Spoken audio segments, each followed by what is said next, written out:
Welcome to Public TV news బులెటిన్ల ముందుగా headlines. Rajanna Sircilla జిల్లా బీఆర్ఎస్ పార్టీ కార్యాలయంలో నిర్వహించిన హనుమాన్ పూజ కార్యక్రమంలో పాల్గొన్న బీఆర్ఎస్ వర్కింగ్ ప్రెసిడెంట్ కేటీఆర్.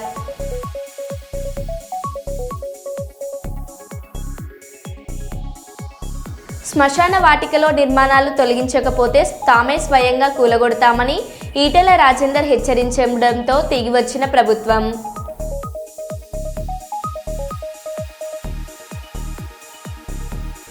వరి ధాన్యం కొనుగోలు కేంద్రాన్ని ప్రారంభించిన ఎమ్మెల్యే యశస్విన్ రెడ్డి.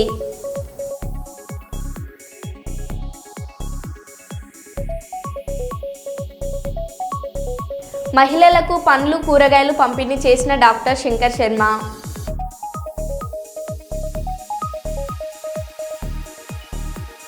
సింగపూర్ అగ్ని ప్రమాదంపై స్పందించిన మోదీకి కృతజ్ఞతలు తెలిపిన డిప్యూటీ సీఎం పవన్ కళ్యాణ్.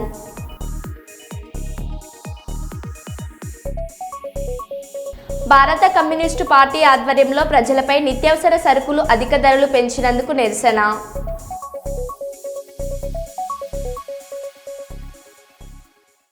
ఇక వివరాల్లోకి వెళ్తే, సౌత్ సెంట్రల్ రైల్వే ఎంప్లాయీస్ సంఘ్లో రన్నింగ్ బ్రాంచ్ సెక్రటరీ మరియు డిప్యూటీ డివిజనల్ సెక్రటరీగా పనిచేసిన చింతమురళి పదవి విరమణ పొందడంతో Sangh general secretary doctor Marri Raghavaiah గారు ఆ స్థానాన్ని భర్తీ చేస్తూ రైల్వే అధికారులకు కోఆప్షన్ లెటర్ పంపడంతో అధికారులు నూతన కార్యవర్గానికి సంబంధించిన ఎన్నిక పత్రాన్ని మంగళవారం నాడు విడుదల చేశారు. సంఘ్ కాజుపేట్లో రన్నింగ్ బ్రాంచ్ నూతన బ్రాంచ్ చైర్మన్గా సంగెం మండలం మొండ్రాయి గ్రామానికి చెందిన పాక రాజకుమార్ను నియమించారు. నూతనంగా ఎన్నిక కాబడిన చైర్మన్ పాక రాజకుమార్ మాట్లాడారు.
మార్కు శంకర్ ప్రమాదంపై పవన్ కళ్యాణ్ తాజాగా స్పందించారు.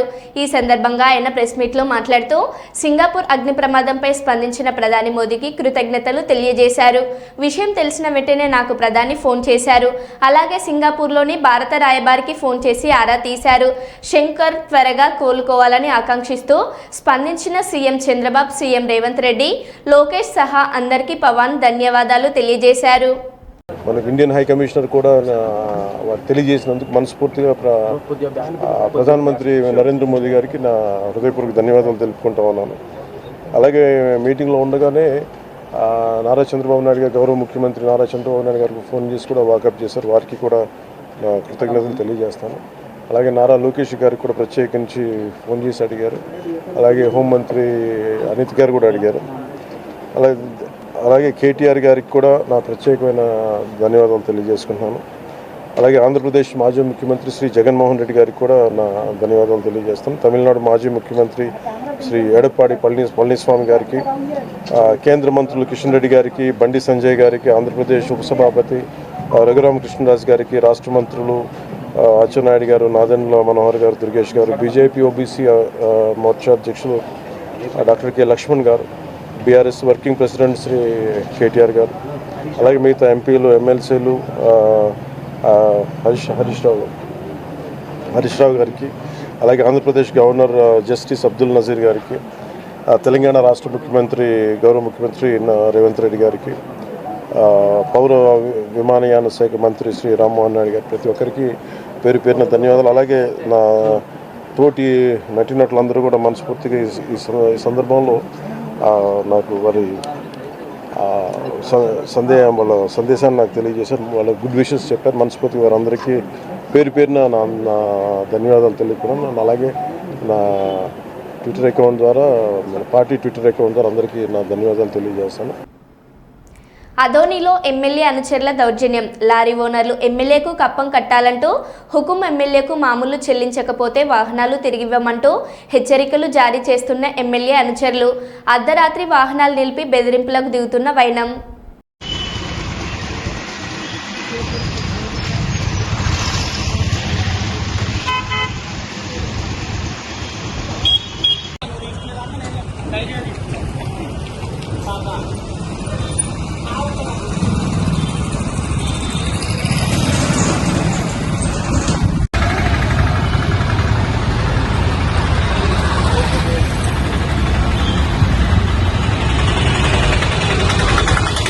రాజుగౌడు సాయి వీళ్ళిద్దరూ వచ్చి బండి ఆపు, సైడ్ పెట్టి మీ ఓనర్కి ఫోన్ చేయని చెప్తున్నారు. చెప్తే ఏందన్నా మాట్లాడండి, ఇది మాకు కూడా తెలియదు కదా ఏం ఇది పరిస్థితి అని చెప్పినాము. వాళ్ళు ఇంట్లో పోలీస్ స్టేషన్కి తిప్పుకోరా అని బండి వాపస్ తిప్పుకొని వచ్చినాము. పోలీస్ స్టేషన్లో పెట్టినారు. పెట్టి వాళ్ళు నువ్వు బండి కాడ ఉండని చెప్పినారు. నా బండి కాడే ఉన్నాను అంతే. ఇంకా ఎవరు వాళ్ళు వీళ్ళు సార్ నాగరాజు గౌడు సాయి బీజేపీ కార్యకర్తలు. వాళ్ళు ఇదే సార్ బండి సైడ్ పెట్టి మా సార్ చెప్పేంత వరకు బండి తీయద్దు నువ్వు, మా సారు బండి ఆపమన్నాడు, ఆపినాము. 2 నెలల నుంచి 2 నెలలు అయింది ఫోన్ చేసినాము. ఫోన్ చేస్తే మీ ఓనర్ వచ్చి సార్ దగ్గర మాట్లాడలేదు, అందుకోసమే బండి ఆపుతున్నాము, పోలీస్ స్టేషన్లో పెడతాము, మీరు పొద్దున మాట్లాడుకొని తీసుకోపోండి అని చెప్పి స్టేషన్ కాడ పెట్టినారు. బండి తెచ్చి ఆర్టీఓ సార్ వచ్చినాడు, పొద్దున చూసినాడు, కరెక్ట్గా కాటా ఉంది, కరెక్ట్గా ఉందని చెప్పేసినాడు. కాటా చేసినాము, ఇదేం లేదు కరెక్ట్గా ఉంది టన్నేజ్ అంతా అని చెప్పినాడు. చెప్పి ఆయన వెళ్ళిపోయినాడు. నా పేరు లంకన్న, పి లంకన్న. కుప్పం తెలుగుదేశం పార్టీ కార్యాలయంలో మీడియా సమావేశం నిర్వహించారు. ఈ కార్యక్రమంలో ఎమ్మెల్సీ కంజర్ల శ్రీకాంత్ మరియు ఏవీఎస్ఆర్టీసీ వైస్ చైర్మన్ మునిరత్నం మాట్లాడుతూ మన రాష్ట్రంలో ప్రతి కుటుంబంలో తలసరి ఆదాయం పెరుగుతుండడం శుభపరిణామమని తెలిపారు. ఆర్థిక వ్యవస్థపైన పట్టు కలిగిన చంద్రబాబు మన రాష్ట్రంలో అధికారంలో ఉండడంతో ఇలాంటి వృద్ధి సాధించడం సాధ్యమవుతుందని అన్నారు. కుప్పం నియోజకవర్గ తెలుగుదేశం పార్టీ కార్యాలయంలో ఈ మీడియా సమావేశం ఏర్పాటు చేయడానికి రాష్ట్ర వ్యాప్తంగా జరుగుతున్న అభివృద్ధి అంశాలు, అలాగే కుప్పం నియోజకవర్గం సంబంధించిన అభివృద్ధి అంశాలు, అలాగే రాజకీయంగా ఇక్కడ జరుగుతున్న కార్యక్రమాలన్నిటి గురించి మీడియా సోదరులకి మీ ద్వారా ప్రజలకి తెలియజేయాలనే ఉద్దేశంతో ఈ కార్యక్రమాన్ని ఏర్పాటు చేయడం జరిగింది. ఈరోజు మనం అందరం చూసాం న్యూస్ పేపర్స్లో కానీ అన్నిటిలో కూడా చంద్రబాబు నాయుడు గారు ముఖ్యమంత్రి అయిన అతి తక్కువ కాలంలోనే, కేవలం 9 నెలల్లోనే తలసరి ఆదాయం వృద్ధి రేటులో ఆంధ్రప్రదేశ్ 2వ స్థానానికి వచ్చింది. అంటే గత 5 సంవత్సరాల్లో జరిగిన విధ్వంసకరమైన పాలనతో నాశనమైపోయిన రాష్ట్రాన్ని, ఆర్థికంగా కుదేలైపోయిన రాష్ట్రాన్ని మళ్ళీ తన 40 సంవత్సరాల అనుభవంతో ప్రజలు ఏదైతే నమ్మి 93% స్ట్రైక్ రేట్ తోటి 164 సీట్లు ఇచ్చారో ఆ నమ్మకాన్ని నిలబెట్టుకోవాలని అనుక్షణం తపన పడుతూ చాలా వరకు కూడా మన రాష్ట్రం నుంచి వెళ్ళిపోయిన పరిశ్రమలన్నీ కూడా వస్తుంది. మళ్ళీ ఆంధ్ర వైపు మొత్తం దేశం మొత్తం కూడా ఆంధ్ర రాష్ట్రం వైపు ఈరోజు చూస్తాం. దానికి ఉదాహరణ ఏమంటే మొన్నే లూలు కంపెనీ కూడా వచ్చి చూసుకోపోయినారు. వాళ్ళు కూడా అది కూడా అయిపోయింది, ఇంచుమించు అయిపోయింది. లూలు కంపెనీ వాళ్ళు కూడా వచ్చారు. ఇంకో ముఖ్యమైన విషయం ఏమంటే సింగపూర్ ప్రతినిధులు మన చూసుకోపోయినారు. మొత్తం అమరావతి రాజధాని ప్రాంతం కూడా మళ్ళా కూడా సింగపూర్ వాళ్ళు కూడా వచ్చారు. ఎవరు అవునన్నా కాదన్నా ఆ credibility one and only Chandrababu గారు. నిజమా కాదు మనం ఆలోచించాలి. జర్నలిస్ట్ మిత్రులందరూ కూడా మనం ఒకే వైపు కాకుండా మీ యొక్క పూర్తి సహాయ సహకారాలు కూడా మీరు కూడా మాకు ఏ విధంగా చేసే కుప్పం సంబంధించి కూడా ఏ విధంగా చేస్తే బాగుంటుంది అనేది మీరు కూడా మాకు అందరికి కూడా నాయకులు కూడా మీ ఐడియాలజీ కూడా మాకు అందించాలని మిమ్మల్ని రిక్వెస్ట్ చేసుకుంటూ, దీంట్లో భాగంగా మరీ ముఖ్యంగా సంక్షేమం ఎక్కడో అక్కడ అంటే ఆర్థిక వ్యవస్థలో 3 రంగాల నుంచి కూడా ఆదాయం అనేది వస్తుంది. ఒకటి వ్యవసాయ అనుబంధ రంగాల్ని ప్రాథమిక రంగం అంటాం. రెండవది పరిశ్రమలకు సంబంధించినటువంటి రెండవ రంగం. మూడవది సేవలు. ఈ 3 రకాలుగా వచ్చినటువంటి మొత్తం తయారైనటువంటి ఉత్పత్తి ఏదైతే ఉందో టోటల్ దాని రాష్ట్ర స్థూల ఉత్పత్తి, గ్రాస్ స్టేట్ డొమెస్టిక్ ప్రోడక్ట్ అంటాం.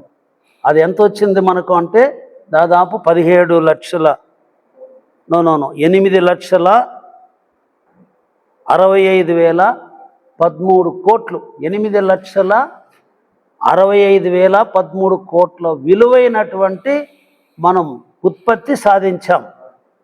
గత సంవత్సరంలో అదే 7,99,400. అంటే పోయిన సంవత్సరం వచ్చినటువంటి ఉత్పత్తికి ఈ సంవత్సరానికి ఎంత తేడా అనేదే అభివృద్ధి శాతం. అంటే దీన్ని 2 డివైడ్ చేస్తే ఎంత వస్తుందంటే 8.21%. అంటే గత సంవత్సరం కంటే అంటే అప్పుడు 1,00,000 రూపాయలు ఉత్పత్తి సాధించి ఉండింటే ఇప్పుడు 1,08,021 వృద్ధి రేటు మనం సంపాదించాము అనేది. అదేవిధంగా పర్ క్యాపిటల్ ఇన్కమ్ అంటే మొత్తం సంపాదించిన మొత్తం డబ్బుని జనాభాతో భాగిస్తే సరాసరి ఎంత వస్తుంది అనేది 2,70,000 రూపాయలు ఇప్పుడు సరాసరి తలసరి ఆదాయం. సో తలసరి ఆదాయంలో దేశంలోనే 3వ స్థానంలో థర్డ్ ప్లేస్ వచ్చింది. ఏది తలసరి ఆదాయంలో ప్రతి మనిషికి వచ్చే ఆదాయం 2,70,000 అనే దాంట్లో మనం 3rd ప్లేస్కి వచ్చాం. కానీ ఉత్పత్తిలో 2వ ప్లేస్కి వచ్చాం. ఎందుకంటే తమిళనాడు అనేది 9.69, ఆంధ్రప్రదేశ్ కంటే ఎక్కువ సాధించారు వాళ్ళు వృద్ధి శాతం. మనది 8.21. అదే మాదిరి 3వది పాండిచ్చేరి, అస్సాం. కాబట్టి రామగుండం ఎమ్మెల్యే క్యాంపు కార్యాలయంలో ఎమ్మెల్యే రాజ్ ఠాకూర్ మీడియా సమావేశం నిర్వహించారు. ఈ కాంగ్రెస్ ప్రభుత్వం ఏర్పడిన తర్వాత తెలంగాణ రాష్ట్రంలో చేపట్టిన బీసీ కులగణన భారతదేశానికి ఆదర్శంగా నిలిచింది. బీసీల కులగణనపై ప్రతిపక్షాలు అవసరమైన ఆరోపణలు చేశాయి. బలహీన వర్గాలను రాజకీయంగా తెరపైకి తేవడానికి ముఖ్యమంత్రి రేవంత్ రెడ్డి తీసుకున్న నిర్ణయం బీసీ కులగణన ఢిల్లీ జంతర్ మంతర్ వద్ద పెద్ద ఎత్తున చేపట్టిన బీసీ సంఘాల దీక్షకి కాంగ్రెస్ పార్టీ సంపూర్ణ మద్దతు చేపట్టడం జరిగింది. గతంలో అసెంబ్లీలో మాట్లాడిన బీజేపీ బీఆర్ఎస్ దీక్షకు రాలేకపోయాను. బీసీలకు అనుకూలమని చెప్పుకునే బీజేపీ పార్టీ ప్రధాని మోడీ బీసీలకు వ్యతిరేకంగా ఉద్యమాన్ని అణచివేయాలని చూస్తున్నారు. బీజేపీ బీఆర్ఎస్ పార్టీలు చేస్తున్న కుట్రలను ప్రజలు తిప్పికొట్టాలి రాజ్ కుమార్ అన్నారు.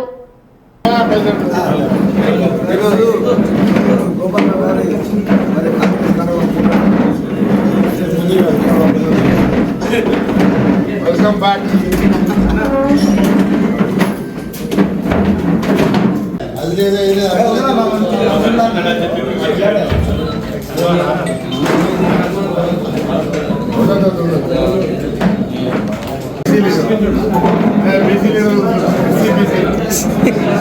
దళితులు బీసీలు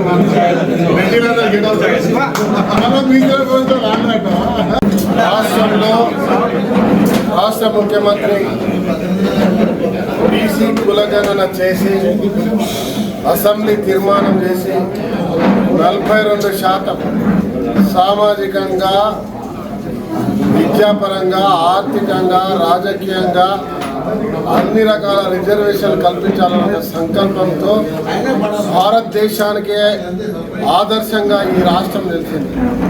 ఉత్తమ్ కుమార్ రెడ్డి గారు, శ్రీధర్ బాబు గారు, పొన్నం ప్రభాకర్ గారు, సురేఖ గారు, సీతక్క గారు తదితరుల కమిటీ వేసి 1 కాదు 2 సార్ల కులగణన జరిపి చాలా స్పష్టమైన వైఖరితో ఇక్కడ తీర్మానం చేయడమే కాకుండా ఇక్కడ నుంచి చలో ఢిల్లీ బీసీ సంఘ నాయకులతో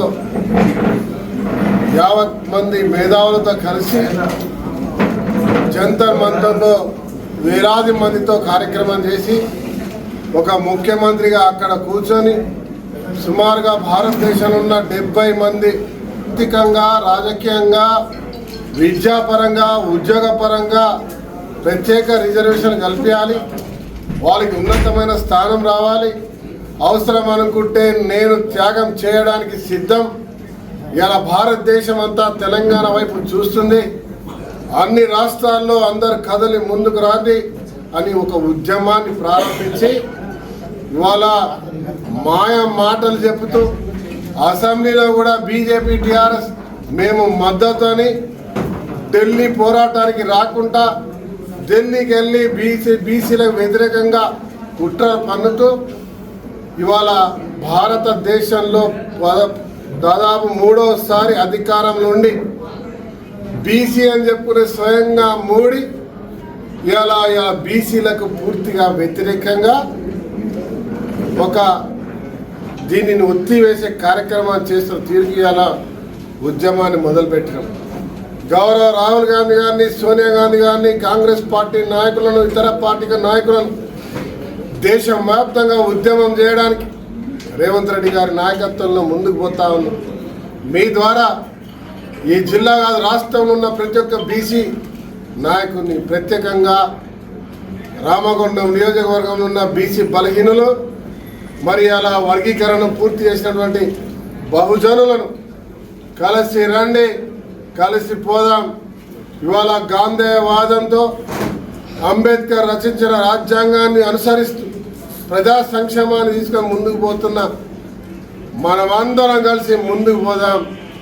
ఇవాళ మనకు వ్యతిరేకంగా వస్తున్న దొరలు ఏదైతే కేసీఆర్ పార్టీ టీఆర్ఎస్ బీఆర్ఎస్గా మారిందో వారిని బీజేపీ వారు ఈ దేశంలో మత కల్లోలాలు సృష్టిస్తూ ఈ దేశాన్ని ప్రైవేటు పరుని చేయడానికి బ్రిటిషులను మర్పించే విధంగా బలహీనం అణగదొక్కే కార్యక్రమంలో మరి ఏ రోజైతే స్వతంత్రం కొరకు అందరం కలిసి పోరాటం చేసినామో ఇలా బలహీనుల గురించి పోరాటం కాంగ్రెస్ పార్టీ మొదలుపెట్టింది. మన హక్కులను సాధించే వరకు పోరాటానికి సిద్ధంగానని మీ ద్వారా పిలుపునిస్తున్నాను. తిరుపతి జిల్లా చంద్రగిరి మండల పరిధిలోని శ్రీనివాస మంగాపురం రోడ్డులోని మంగళవారం రోజు ఉదయం స్వర్ణముఖి నది సమీపంలో గోవిందధామం ఏర్పాటుకు భూమి పూజ జరిగింది. ఈ కార్యక్రమానికి ముఖ్య అతిథులుగా చంద్రగిరి ఎమ్మెల్యే పులువర్తి నాని, తిరుపతి జిల్లా కలెక్టర్ వెంకటేశ్వరరావు మరియు మండల ప్రెసిడెంట్ సుబ్రహ్మణ్యం నాయుడు, కార్యకర్తలు రమేష్ రెడ్డి, శివకోటి రెడ్డి, కుమార్, రాజారెడ్డి, గ్రామ సర్పంచులు మరియు విట్టపాలెం పంచాయతీ గ్రామ కమిటీ ప్రెసిడెంట్ రాజారాయులు ఇతర నాయకులు పాల్గొన్నారు. మరియు బుచ్చినాయుడు, పల్లి మాజీ సర్పంచ్ వేణు ఈ కార్యక్రమానికి అన్ని పార్టీల వారు ఆహ్వానాన్ని మన్నించి అందరూ పాల్గొని విజయవంతం చేశారు. రంగారెడ్డి జిల్లా అర్బన్ జిల్లా అధ్యక్షుడు వనపల్లి శ్రీనివాస్ రెడ్డి ప్రమాణ స్వీకార కార్యక్రమానికి హాజరైన ఎంపీ ఈటెల రాజేందర్ నూతన అధ్యక్షుడికి శుభాకాంక్షలు తెలిపారు. ఈ సందర్భంగా ఆయన మాట్లాడారు.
శ్రీరామనవమి రోజున వల్మిడిలో జరిగిన కళ్యాణ మహోత్సవానికి కొంతమంది వ్యక్తులు కళ్యాణం టికెట్లు బుకింగ్లు ముద్రించి డబ్బులు వసూలు చేశారని పోలీస్ స్టేషన్లో ఫిర్యాదు చేశారని, ఆ బుక్లకు మాకు ఎలాంటి సంబంధం లేదని విచారణ అధికారి సమక్షంలో విలేకరులకు చెప్పిన దేవస్థానం ఇన్ఛార్జి ఈవో రామ్లోరి కళ్యాణానికి అదే బుక్లోని రసీదుల జంటలను అనుమతించారని, అక్రమమని చెప్పిన బుక్లు సక్రమం ఎలా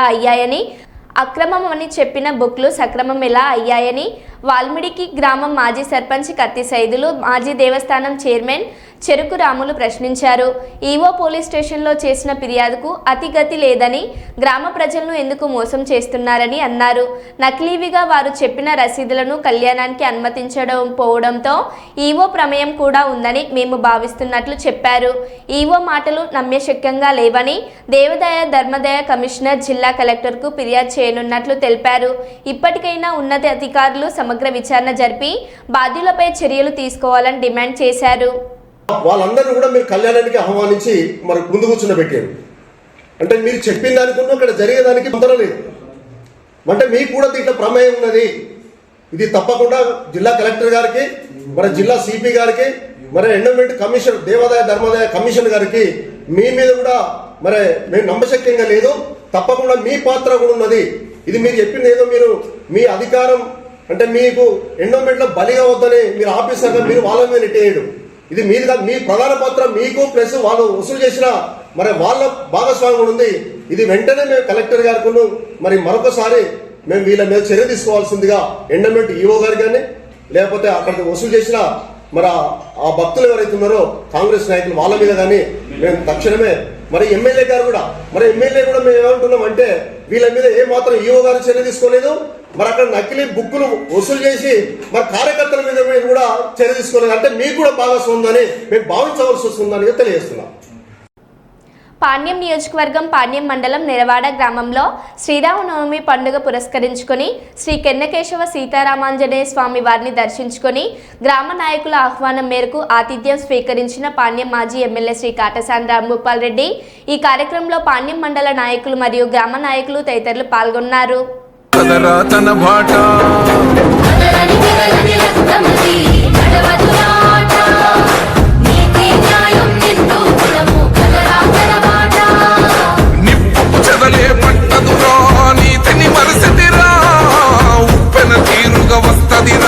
చూసుకోండిగా పిడికిలి ఎత్తిన నేలబడి కన్నది బిడ్డలరా మీ అరుపులు గొప్పలు డబ్బాలా మోగేరా. మరో బులెటిన్లో మళ్ళీ కలుద్దాం. Stay tune.